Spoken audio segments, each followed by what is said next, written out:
Hello all, welcome back to story Walt. నేను మీ ఫర్హానా. నీరజ, శ్యామల మరియు సరోజ కొడుకు కిషోర్తో కలిసి ఢిల్లీలో తన ఇంటిని ఖాళీ చేసి సిమ్లాకి బయలుదేరుతుంది. అక్కడ ఏదైనా ఉద్యోగం చేసుకోవాలని. అక్కడే శ్యామల చిన్ననాటి స్నేహితురాలైన కమలని కలుసుకుంటుంది. కమల వీరందరినీ తన ఇంటికి ఆహ్వానిస్తుంది. అక్కడికి వెళ్ళిన తర్వాత నీరజ పుస్తకాల కోసం గదిలోకి వెళ్ళి అక్కడ శ్రీనివాస్ ఉన్న ఫోటోని చూసి ఆశ్చర్యపోతుంది. ఇంతవరకు విన్నాం కదా, అక్కడి నుంచి కథ ఇలా ముందుకు సాగుతుంది. ఒక వివాహితుడి గురించి ఇదేం ఆలోచన? బలవంతంగా పుస్తకాల పరీక్షకు ఉపక్రమించింది నీరజ. కమల మాటలు నిజమే. పేరైన ప్రతి రచయిత విరచితాలు అక్కడ వేటికవి పొందికగా వరుస క్రమంలో అమర్చబడి ఉన్నాయి. అంతేకాదు, ప్రతి ర్యాకు, ఆ వెనుక ప్రతి గోడపై ప్రఖ్యాత రచయితల మనస్తత్వ శాస్త్రవేత్తల సూక్తులలో ఒక్కొక్కటి అందమైన వ్రాతలో విడివిడిగా ఫ్రేమ్లలో బిగించబడి వేలాడదీయబడి ఉన్నాయి. వాటిని పరీక్షించుతూ చదువుతూ తాత్కాలికంగా తన ఆందోళనను విస్మరించింది నీరజ. మరి ఇంతటి ఉన్నతమైన అభిరుచి మాటున తడిలో అంత అల్పగుణం దాగి ఉన్నది. ఇది సాధ్యమా అనిపించింది నీరజకి. అతడి భార్య ఛాయాచిత్రం కూడా ఎక్కడో ఉండాలిగా, కానీ ఎంత గాలించినా అటువంటిది ఏమీ కనిపించలేదు. అవును, ఎందుకుంటుంది? విభేదాలు వచ్చాక అతడి గురించి వాళ్ళ అమ్మగారిని అడగడం మర్యాదగా ఉండదు. అతి చనువు అసహ్యం అనిపించవచ్చు. వాళ్ళ ఫోటో ఆల్బమ్ దొరకవచ్చుననే ఉద్దేశంతో అతడి రాతబల్ల సొరుగు తెరవబోయిన ఆమె చేతులు అప్రయత్నంగా ఆగిపోయాయి. కనులు ఆ బల్లపై గాజు ఫలకం అడుగున పొందుపరిచిన నీలపు కాగితంపై గల అందమైన పక్తుల వెంట పరుగులెత్తాయి. Woman was taken out of man, not out of his head to top him, nor out of his feet to be trampled under his foot, but out of his side to be equal to him, under his arm to be protected, and near to his heart to be loved. ఆ దిగున మరలా తెలుగులో రాసుకున్నాడు. ఇంతటి మహనీయ సత్యాన్ని లోకానికి మధురంగా వివరించిన రచయిత ధన్యుడే కాదు, నా దృష్టిలో భగవానుడు. మరలా చదివింది నీరజ. ఆంధ్రాంగ్ల లిపిలు రెండూ తనకు పరిచితమైనవే. ఆనాటి ఆంగ్ల కవిత, మరలా రైలులో రాసిన జాబు, అతి సుందరమైన ఆ చేతి రాత తన మనసులో ముద్రికమైపోయాయి. అది శ్రీనివాస్ దస్తూరియే. ఇంతటి విజ్ఞాన ఖని నాలో ఏం చూసి ఆకర్షితుడైనట్టు? అతి సామాన్యురాలుని కదా. ఒక అపురూపమైన వ్యక్తి నన్ను ఆరాధించడం ఎంత ఘనత, మరింత అదృష్టం. ఆనందాతిరేకం అవధులు దాటగా ఆకాశానికి ఎగరబోయిన మనోవిహంగం అంతులోనే నీరసించి భూపతనమైంది. భగవాన్, ఈ సరళ ఎవరు? తినేస్తుంది నా మనసుని, మస్తిష్కాన్ని. అయినా నా మనసంత చంచలమా? పరాయి సంపదను ఆశించేంత అధమురాలినా? అతనిలో ఏదో ప్రత్యేకత ఉన్నంత మాత్రాన మహనీయుడు ఎలా అవుతాడు? అయితే మాత్రం నేనెందుకు మనసు పారేసుకోవాలి? డబ్బు, అవకాశం ఉంటే సరి. ఇంతకంటే పెద్ద గ్రంథాలయాన్ని ఏర్పరచుకోవచ్చు. ఎన్ని సూక్తులైన పటాలు కట్టి వేలాడదీయవచ్చు. అభిమానాన్ని, రాగాలను అతి ప్రయత్నంతో అణిచిపెట్టి లేని అసహ్యతను, ఆగ్రహాన్ని బలవంతంగా తెచ్చుకొని ఆ గదిని వదిలింది. కానీ తరహాల యోచనలు మాత్రం ఆమెనంత తేలికగా వదలడం లేదు. నిత్యం శ్రీనివాస్ గురించి ఆలోచనలు. ఏమిటి నీరు ఆ పరధ్యాస అని శ్యామల 2-3 సార్లు హెచ్చరించింది కూడా. ఈ కొత్త వాతావరణం, ఈ చలి ఏమిటో అలవాటు కావడం లేదు అన్నది నీరజ. నాకు బాగుండలేదనుకో, అదే అలవాటవుతుందిలే అక్కడ ఉన్న సరోజ కల్పించుకున్నది. కాదమ్మా, నీరు ఏమి వ్యాపకం లేక ఒంటరితనంతో బాధపడుతుందనుకుంటాను. కిషోరు, నేను స్కూల్కి వెళ్ళిపోతున్నాం. ఇక నువ్వు నీ పనిలో ఉంటావు. నీరు ప్రైవేట్గా పరీక్షలకు చదివితే బాగుండును. సరోజ సస్నేహ వచనాలు, ఆదరణాప్యాయతలు నీరజ అంతరంగాన్ని కదిల్చివేశాయి. కంటినీరు ఎవ్వరు చూడరాదన్నట్లు తలవాల్చుకున్నది. ఏమిటే నీరు, ఏడుస్తున్నావా అంటూ చేరువుగా వచ్చి నీరజ ముఖాన్ని పైకెత్తింది. లేదు సరు, డగ్గుత్తితో మాట్లాడలేకపోయింది నీరజ. మరి నువ్వు ఇటీవల అదొక మాదిరిగా ఉంటున్నావు నీరు. నా కాక ఎవరికి చెప్తావు? అదేమిటో నాకు చెప్పు. చెప్పు నీరు. ఒక తల్లి బిడ్డలం కంటే ఎక్కువగా పెరిగిన వాళ్ళం కదా మనం. అదే సరు నా బాధ. నా పెంపకం బాధ్యత అత్తయ్య భరించింది. ఇప్పుడు కొండంత బాధలో ఉండి కూడా నా బరువును పైన వేసుకున్నావు. నాకు ఇది బాగుండలేదు నీరు. శ్యామల, సరోజ ఒకేసారి అదలింపుగా అన్నారు. అవును సరు, నేను పని చేస్తానంటే అత్తయ్య ఒప్పుకోదు. నాకై నేను స్వతంత్రించి ఏ నిర్ణయమైనా తీసుకుంటే తను బాధపడుతుంది. ఎన్నాళ్ళిలా? నాకేమీ చదవాలని లేదు, నాకు ఉద్యోగం కావాలి. శ్యామల తీవ్రంగా చూసింది. అంతలో ఆమె వదనం బాధ, వ్యధల నిలయమై త్వరితగతిని ముఖ కవళికలు మారిపోయాయి. నీరు, ఎందుకే అంత అతిగా ఆలోచించి నువ్వు బాధపడి నన్ను బాధ పెడతావు? కన్నబిడ్డలాగే పెంచుకున్నాను. అయినా నువ్వు ఆ రోజు నాకు దూరమైపోతున్నావు. సరోజ అనునయ స్వరంతో అంది. అమ్మా, మనకు బుద్ధులతో పాటు అభిమానము, ఆత్మగౌరవం కూడా నేర్పింది నీరు. అందుకే నువ్వు ఈ విధంగా ఆలోచించి సతమతమవుతున్నావు. కానీ నా పక్షంగా కూడా ఆలోచించు నీరు. ఏడవడం మినహా ఏమీ చేయలేని ఈ దుర్భర జీవితానికి నీ ఉనికి ఎంత బలాన్ని, ఓర్పునిస్తుందో నేను మాటలతో చెప్పలేను. అమ్మపై ఒట్టు. సరు ఉలికిపడినట్లే అన్నది నీరజ. అవునే నీరు, నల్ల రాయిలా మారిపోయాను. నువ్వే తల్లిగా కిషోర్ని చేరదీయపోతే వాడేమైపోను? ఏ ఆలోచనలు పెట్టుకోకు. ఉద్యోగమే చేయాలనుకుంటే చేద్దు గాని, ప్రయత్నించుదాం. ఇంతటి దౌర్భాగ్య దశలోనూ ఈ మాత్రం ప్రేమాధరాలు, సహకారం అందించుకోగలుగుతున్నాం ఒకరికొకరం. అందుకే సంతృప్తి చెందుదాం, సరేనా? అంగీకారంతో తల ఊపింది నీరజ. కన్నులు ఒత్తుకుంటూ శ్యామల బాధాతప్త స్వరంతో అన్నది. మళ్ళీ ఎప్పుడు ఇలా మాట్లాడి నన్ను బాధించకు నీరు. సరోజ దుస్థితిని చూసి ఏడవడం మినహా నేనేమీ చేయలేను. విధి అని సరిపెట్టుకున్నాను. కానీ భవిష్యత్ అంతా ఎదురవుతున్న నువ్వు ఇలా క్షణక్షణం నిన్ను నువ్వే అశాంతికి గురి చేసుకుంటుంటే నా గుండె పగిలిపోతుంది. నీ జీవితం స్థిరపడేంత వరకు నాకు శాంతి లేదు. చూసావా నీరు, ఇంత అపేక్షగా ఉన్న అమ్మ కానీ నేను కానీ నిన్ను భారంగా తలచగలవని కలలో కూడా అనుకోవద్దు. ఒక తల్లి బిడ్డలం కాకుండా మనం తోబుట్టులమే. నువ్వు తప్పక ఉద్యోగం చేయి. నీకు ఆలోచన నుండి తెరిపిగా ఉంటుంది. సిమ్లాకు వచ్చిన 3వ నాటి నుండి కుటుంబ సభ్యుల్లో ఎవరో ఒకరు సుస్థిగానే ఉంటున్నారు. పర్వాలేదు, కొత్త వాళ్ళకి అలా వస్తూనే ఉంటుంది. కొండ జ్వరం 4 రోజుల్లో పోతుంది. ఇప్పుడు వంతు నీరజదయ్యింది. అయితే ఆమె తక్కిన వారి వలె త్వరితంగా కోలుకోలేకపోయింది. శ్యామలకు ఆందోళన అధికమైంది. ఇంత అర్భకు పిల్ల ఉద్యోగానికి తయారవుతుంది అని కూడా అన్నది. ఎప్పటి మాటకు మాట వాదనకు దిగలేదు నీరజ. విని మౌనంగా అటు తిరిగి పడుకున్నది. సరోజకు నీరజ వైఖరిలో స్పష్టంగా మార్పు కనపడింది. శ్యామల లేని తరుణంలో నీరజ చెంత కూర్చొని అడిగింది, నీరు, నీ బాధ ఏమిటో నాకు చెప్పవా? సరోజ ఇంకా వింతగా చూసింది. కనురెప్పలు ఆర్చుతూ నీరజ, ఏమిటక్క ఏదో కొత్తగా మాట్లాడుతున్నావు అని బలవంతాన కొని తెచ్చుకున్న నవ్వుతో ఎగరగొట్టపోయింది ఆ ప్రసంగాన్ని. నిత్యం మీద ఆలోచిస్తున్నావు. ఉత్సాహం లోపించింది. ఏమిటో చెప్పు. మీ నాన్నగారి మీద బెంగ? కాదు, ఈటలా వచ్చింది సమాధానం. నాకు తండ్రి లేడనే అనుకుంటున్నాను. నువ్వు ఎప్పుడు జ్ఞప్తికి తీసుకురాకు. నీరు, అవును, ఆ విషయం వదిలేయి. ఖండితంగా అనేసి కన్నులు మూసుకున్నది నీరజ. నిట్టూర్పుతో అన్నది సరోజ. పోనీలే, ఇప్పుడు కాదు, కాస్త మనసు ప్రశాంతంగా ఉన్నప్పుడు మాట్లాడుకుందాం. నేను వెళ్తున్నాను కాన్వెంట్కి. సరోజనైతే బుకాయించగలిగింది, కానీ తన అంతరాత్మను మాత్రం అదిలించకపోయింది నీరజ. అవును నీరు, నీ చలాకి పెంకితనం ఏమయ్యాయి? నువ్వు ఆలోచించిందేమిటో నాకు తెలుసు. నీ ఆలోచనలు శ్రీనివాస్ చుట్టూ పరిభ్రమించుతున్నాయి. నీ ఆక్రోశం అతగాడి చపలత్వం గురించి, అవునా? కాదనలేకపోయింది నీరజ. ఏం, అతడేమైతే నీకెందుకు? అతడి గుణగుణాలు గూర్చిన చింత నీకేలా? ఇదే యువతలలో అనేక మంది చేసే పొరపాటు. ఎవరో యువకుడు కంటికి సదురుగా కనిపించగానే మనసుకు దగ్గరగా ఊహించుకుంటారు. ఊహల అల్లికలలో బిగిస్తారు. ఆ కలలో విహరిస్తారు. అవి కాస్త అడియాసలు కాగానే ఆక్రందన మొదలు. ఆశయాలు, ఆదర్శాలు, సాధింపులు అన్నీ హుళక్కి. మనసు చేసిన ఈ అవహేళన నీరజకు కనువిప్పు కలిగించింది. నిజం, ఆకర్షణ ధ్యేయాన్ని, ఆదర్శాన్ని తలదన్ని నిలవగలదు. అందుకే ఆ మోహంలో పడరాదు.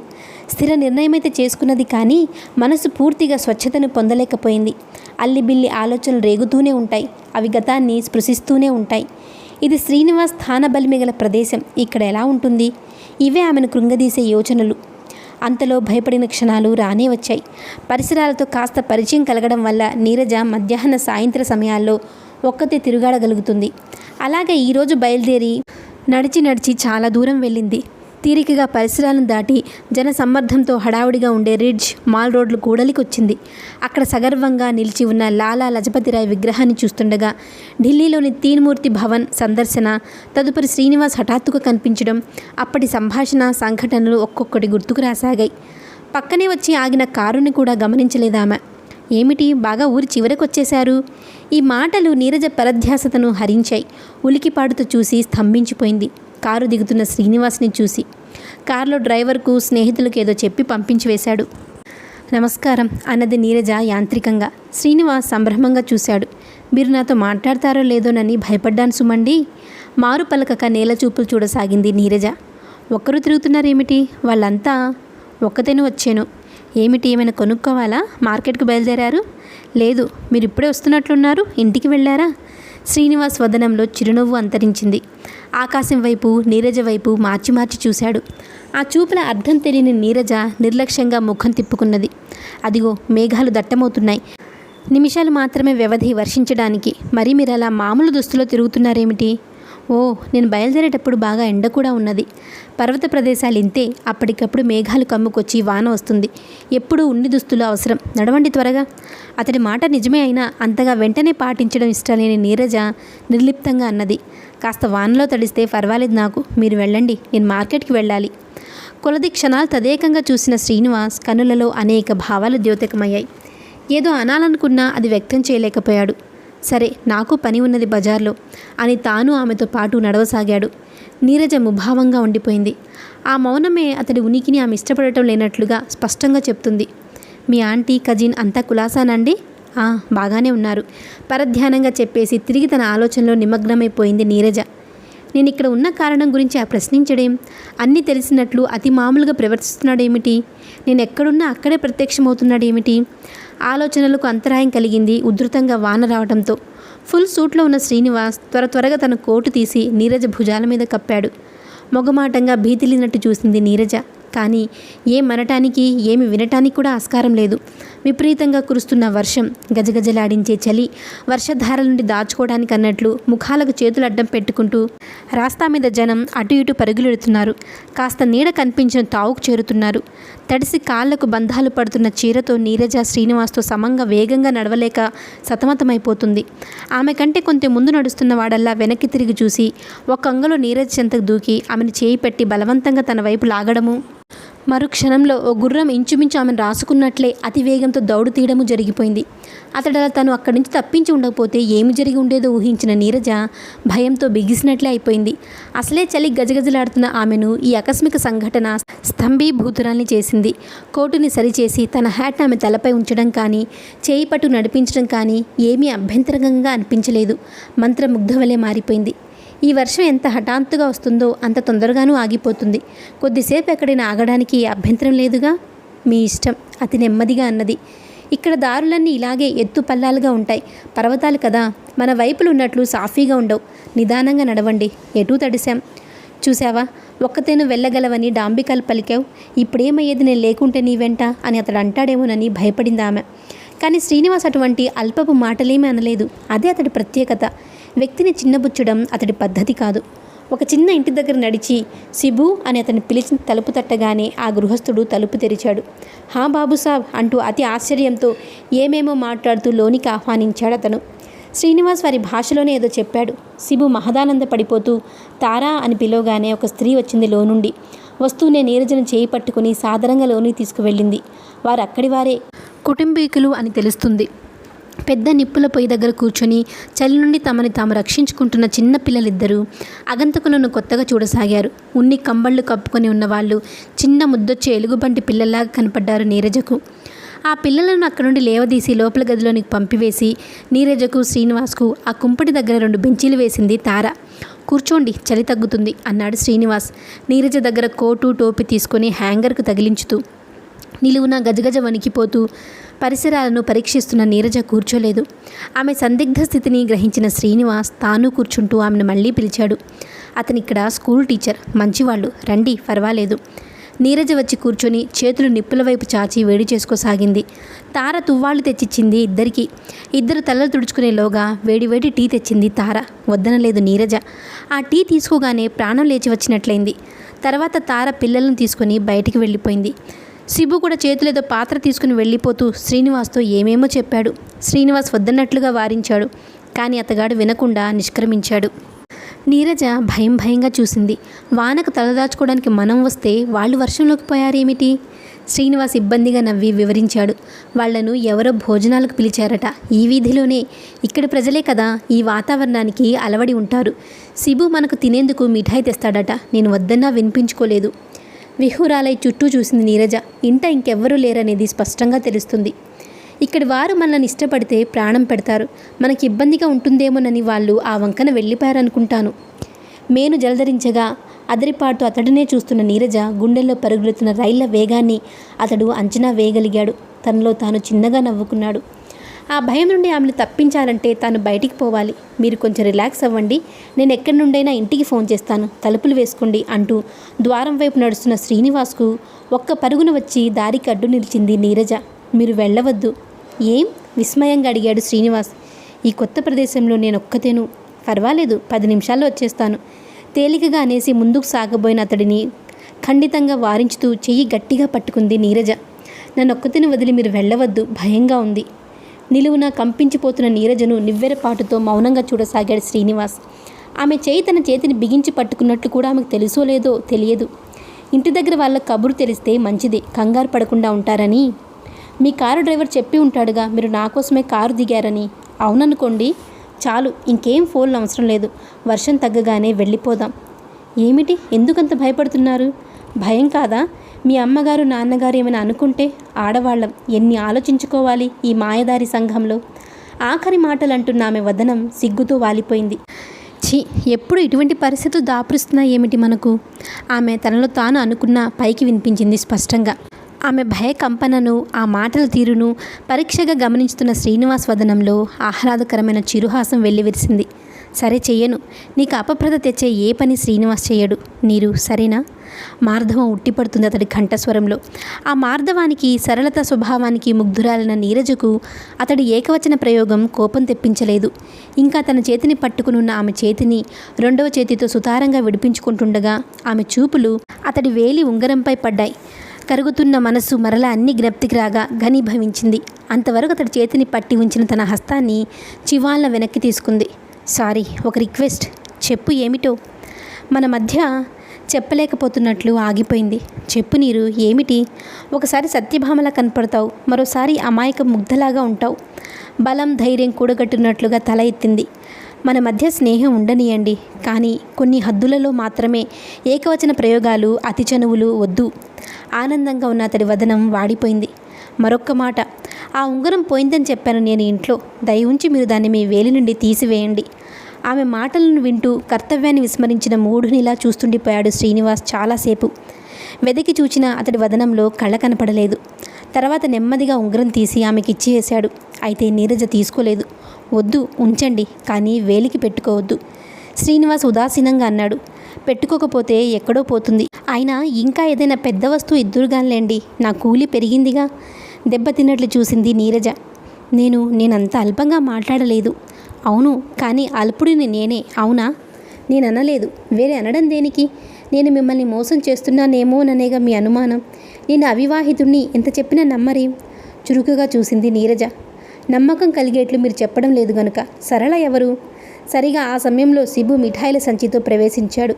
వాడిన వదనానికి నవ్వును కొని తెచ్చుకున్నాడు శ్రీనివాస్. శిబు తృప్తి కోసం ఇద్దరు ఏదో తిన్నామనిపించారు. వర్షం కాస్త తగ్గినట్లుంది, నడవండి.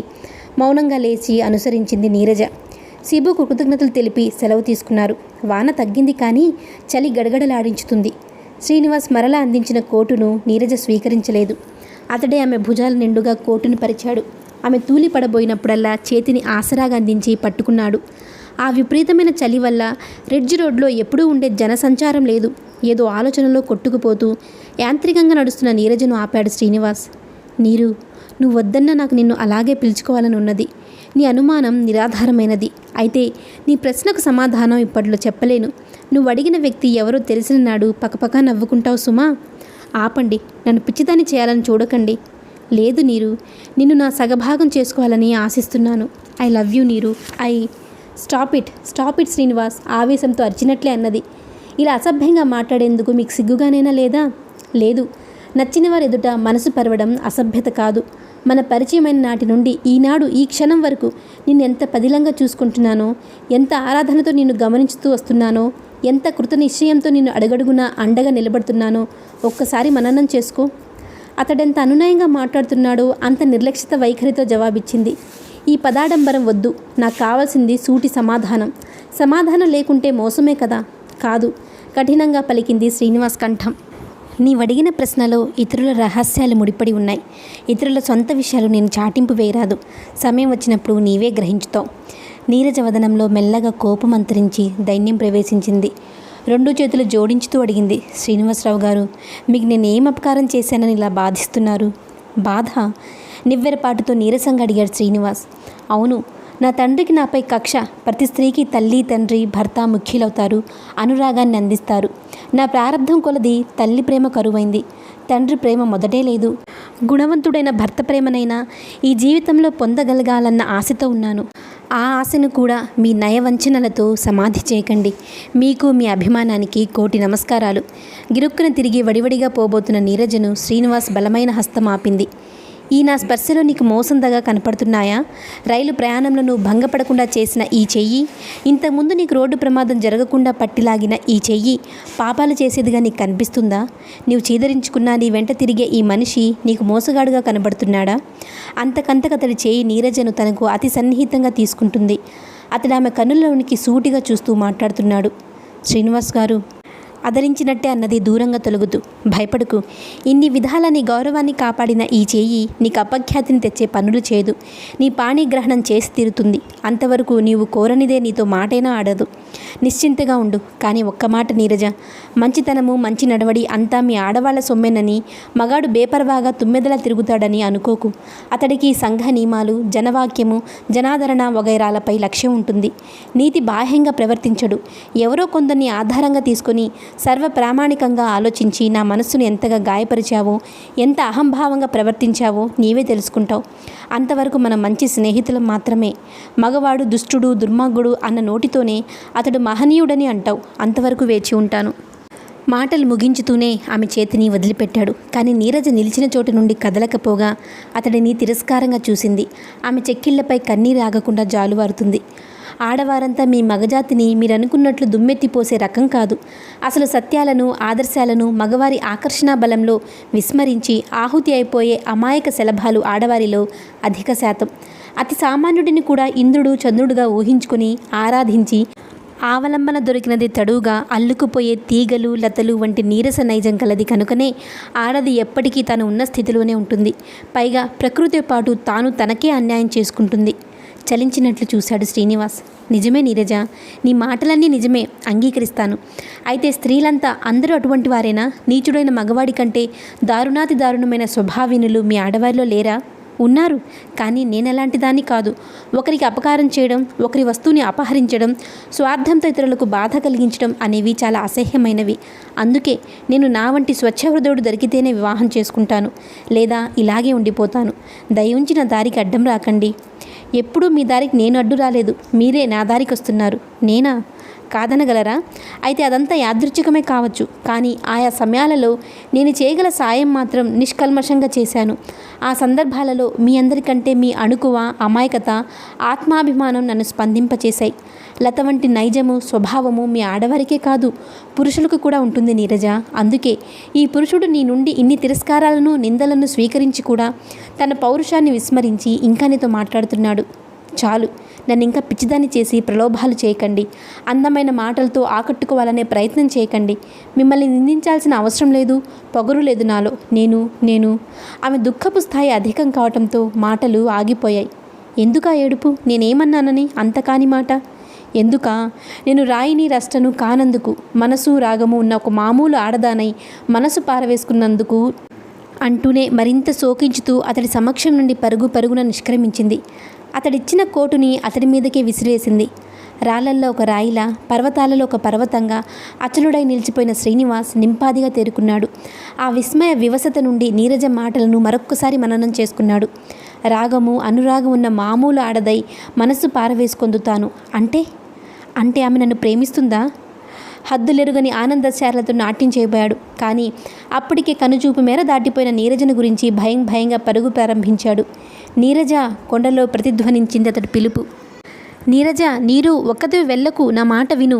ఆమెకు వినిపించిందో లేదో, ఆగిందో లేదో తెలియక పరుగు వేగాన్ని హెచ్చించాడు. అయితే ఆమె ఆగలేదు. కానీ బలవంతంగా ఆపుచేయబడింది ఇద్దరు తాగుబోతుల చేత. స్థానిక భాషలో ఏదేదో వాగుతూ ఆమె దారికి అడ్డుగా నిలబడ్డాడొకడు. మరొకడు నీరజ చేతిని పట్టి తనను అనుసరించమని జబర్దస్తి చేస్తున్నాడు. నీరజ వాడిని చెంపబెట్టుతో సత్కరించడమే కాకుండా కోపంగా చూస్తుండటంతో వాడు పెట్టరేగిపోయాడు. పరిస్థితిని ఆకలింపు చేసుకుని శ్రీనివాస్ మరుక్షణంలో బలప్రదర్శన చేయడంతో ఒకడు నేలను కరుచుకున్నాడు. రెండోవాడు క్యారీ అంటూ శ్రీనివాస్ పైకి లంఘించాడు. అతడి చేతి సత్తువును రుచి చూసి ఆమడ దూరంలో పడి మరి లేవలేకపోయాడు. లజ్జావనాలతో నీరసురాలే నిలబడిన నీరజను నీరసాగ్రహాలతో చూశాడు శ్రీనివాస్. నీరజ తల వాలిపోయింది మరింతగా. నిర్వాకం చాలు గాని పదబుద్ధిగా నాతో ప్రగల్భాలు వేరు, నిజాలు వేరు. సమానత్వ ఉపన్యాసం ఇవ్వకపోయావా వాళ్లకు? రోషంగా తలెత్తింది నీరజ. దెప్పి పడవడానికి మీకు మంచి అదును కదూ అన్నది వణికే కంఠంతో. అదేమో కానీ ఈ ప్రాక్టికల్ లెసన్ నీ మెదడును పదును పెట్టి సజ్జనులెవరో దుర్జనులెవరో తెలుపగలదని ఆశించుతున్నాను. పద, మాటలు కట్టిపెట్టు. నన్నందరూ నీతో చూశారు ఈ సాయంత్రం. నీకేమైనా రౌడీల చేతిలో అవమానం జరిగి ఉంటే ఆ అభాండం ఈ ప్రజలు నా నెత్తిన రుద్దేవారే కదా రేపు. అతడితో అడుగులు వేస్తూనే, అతడి చేతి ఆసరా తీసుకుంటూనే అన్నది. ఈటెల వంటి ఈ మాటలు విసరడం కంటే నా కర్మకు నన్ను వదిలి వెళ్ళిపోవలసింది. చెప్పాను కదా, జనం నన్ను నీతో చూసి ఉన్నారని. అందుచేత నిన్ను క్షేమంగా ఇంటి దగ్గర చేరాల్సిన బాధ్యత నా నెత్తిన ఉన్నది కనుకొనే కల్పించుకున్నాను. లేకుంటే మానవ మర్యాద లేని తాగుబోతులతో నడి రోడ్డుపై తలపడవలసిన నైచన్యం నాకేమిటి? మెదలకుండా వెళ్ళిపోయేవాడినే. రేపటి నుంచి నీ ఇష్టం. అయినా చెవిటి ముందు శంఖం ఊదినట్లు నీ వంటి వాళ్ళకి ఎన్ని చెప్పినా ప్రయోజనం ఏమిటి? నీ దృష్టిలో ఆ రోక్స్కు నాకు భేదం లేదు కదా? అతడి చేతిలోని తన చేతిని కోపంగా వెదిరించుకున్నది నీరజ. అన్ని మాటలు అసలు నేను ఎప్పుడన్నాను అంటూ. అతడు వదలలేదు. ఏం, మళ్ళీ పరిగెత్తి మన దృశ్యం సృష్టిస్తావా? ముందు సమాధానం చెప్పండి. ఇంతవరకు ఆమె వైపు చూడకనే అడుగులు వేస్తున్న శ్రీనివాస్ ఇప్పుడు ఆమె దశ సూటిగా చూశాడు. నీకు నాపై గల అపనమ్మకంలోనే ఆ అర్థాలన్నీ ఇమిడి ఉన్నాయి. అయినా అవన్నీ మర్చిపోయి నేను క్షమిస్తున్నాను. ఎందుకంటే నీ మనసు, నీ అనురాగం నావి అని చెప్పావు గనుక. అందుకు నేను అర్హుడనని నిరూపించుతాను. అసాధ్యం, కినుకుగా అన్నది. సుసాధ్యమే, కవ్వింపుగా అని తన చేతిలో ఉన్న ఆమె చేతిని మృదువుగా నొక్కి వదిలిపెట్టాడు నివాసం సమీపించడంతో. అటు కాదు, ఇటు మేముండేది. ఇంకా నడవాలి. కాదు, మా ఇంటికి వెళ్తున్నాం. అక్కడ నుండి మా అమ్మగారు మిమ్మల్ని మీ ఇంటికి తీసుకెళ్తారు స్థిరంగా అన్నాడు ఇంటివైపు దారి తీస్తూ. అనుసరించక తప్పలేదు నీరజకు. అలికిన వినపడుతూనే తలుపులు తెరుచుకున్నాయి. అందరూ ఆందోళన లేకున్నా ఆత్రంగా ఎదురు చూస్తున్నారు. శ్యామల, సరోజ్, కిషోర్ కూడా అక్కడే ఉన్నారు. అందరూ ఒకేసారి అన్నారు, వచ్చారా? బాగా తడిశారా? కిషోర్ వచ్చి ఆంటీ అని నీరజను చుట్టివేశాడు. అంకుల్ నమస్తే అన్నాడు శ్రీనివాస్తో ప్రేమగా. కమల ఇద్దరికి వేడివేడి తేనీరిచ్చే ప్రయత్నంలో ఉన్నది. ఏమ్మా, అన్నీ బాగానే ఉన్నాయా? నాన్నగారి ఆరోగ్యం బాగుందా అని తల్లిని అడిగి సంతృప్తికరమైన జవాబు పొంది శ్యామలకు మౌనంగా నమస్కరించి ఇటు తనను ఆశ్చర్యంగా చూస్తున్న సరోజకు మళ్ళీ నమస్కరించాడు. యాంత్రికంగా ప్రతి నమస్కారం చేసిందే కానీ సరోజ కన్నులలో ఎంతో ఆశ్చర్యం, మరెన్నో ప్రశ్నలు. మీకు అన్ని సౌకర్యాలు బాగున్నాయండి అని అడిగిన అతడి ప్రశ్నకు సమాధానం ఇవ్వలేకపోయింది. మీరు రావు గారు? అవునండి నవ్వుతూ అన్నాడు శ్రీనివాస్. సరోజ, శ్యామల ఒకే ఆశ్చర్యకర పరిస్థితుల్లో ఉన్నారు. ఈ అబ్బాయి నాకు తెలుసు కమల, నీ కొడుకు అని తెలియదు. శ్యామల మాటలకు కమల నవ్వి ఊరుకుంది. నీరజ మానసిక స్థితి మరీ ఘోరంగా ఉంది. సరోజ రావుగారు అంటుంది. అంటే ఆ పుస్తకం స్వయం సిద్ధ రచయిత. మరి కమల్ అంటే? సరోజ భర్త స్నేహితుడైన రావు అని ఎవరో అభిమానం కొద్దీ ఈ ఏర్పాట్లన్నీ చేశాడని ఇంతవరకు ఎవరికి వారు భావిస్తున్న ముగ్గురు ఆ వ్యక్తి శ్రీనివాస్ అని ఇప్పుడు తెలిసిన తలో రకంగా ఆశ్చర్యం చెందారు. నాకు చెప్పలేదేం కమల ఏమి అని అడగగలిగింది శ్యామల ఆశ్చర్యం నుండి తేరుకొని. మీకు తెలుసనుకున్నాను అంది కమల తను విస్మయంగానే. నాకు మంచి స్నేహితులు, బాగా చూడమ్మా అని మాత్రం ఫోన్ చేశాడు. శ్రీ, మీరు వచ్చే ముందు. ఆగండి ఆగండి అయోమయంగా అర్థం కానట్టు చూస్తూ అన్నాడు శ్రీనివాస్. మీరిద్దరు అంత దగ్గరి వారిలా ఏకవచన ప్రయోగంలో మాట్లాడుతున్నారేమిటి? అమ్మా, ఆంటీగాని నువ్వు ఎరుగుదువా? కమల తల పంకించింది. శ్యామల క్లుప్తంగా వివరించింది. ఈసారి ఆశ్చర్యం శ్రీనివాస్ వంతైంది. అయితే నీకు సంతృప్తికరమైన మంచి పనే చేశానమ్మా. నిండుగా నవ్వింది కమల. నువ్వెప్పుడు మంచి పనులే చేస్తావు శ్రీ, నాకు తెలుసు అంటూ. తరువాత ఇష్టాగోష్ఠి భోజనాలు అతి ఆప్యాయంగా జరిగాయి. అయితే అందరూ అన్నీ మాట్లాడుతున్నా పెదవి కదపనిది ఒక్క నీరజ మాత్రమే. లోలోన ఆమె మనసు మహా క్రోధాగ్నితో రగులిపోతుంది. ఇతడు అతి చతురుడు, మహామాయావి. అందుకే జాగ్రత్తగా పథకం పన్ని మమ్మల్ని అందరినీ ఇక్కడికి చేర్చాడు. పైకి మాత్రం నంగనాచిలా ఏమీ తెలియనట్లు ప్రవర్తిస్తున్నాడు. ఇతడు తీసిన గోతిలో ఎంతమాత్రం పడరాదు. అవకాశం చూసుకొని అత్తయ్యకంతా నిజం చెప్పి వేయాలి. లేకుంటే స్నేహితురాలని గుడ్డిగా వాళ్ళని నమ్మగలదు. కంగారు పడ్డాం సుమా. నీరు జ్వరం నిన్ననే కదా తగ్గింది. వానలో తడిసిందా మళ్ళీ? తడవలేదమ్మా. మన శిబు ఇంటికి తీసుకెళ్ళాను, కొద్దిగానే తడిశాం. ఏమే నీరు అంత మౌనంగా ఉన్నావు? కమల, శ్యామల ఒకసారి అడిగిన దానికి నీరజ కంటే ముందు శ్రీనివాస్ సమాధానం చెప్పాడు. ఓపికెక్కడ? అంత దూరం నడిచి అలసిపోతే ఇంకెప్పుడు అలా ఒంటరిగా పంపించకండి ఆంటీ. శ్రీనివాస్ చనువుగా కమలకు చెప్తుంటే నీరజ విసురుగా ముఖం తిప్పుకున్నది. ఆ రేయి అంతా నీరజకు మనశ్శాంతి లేదు.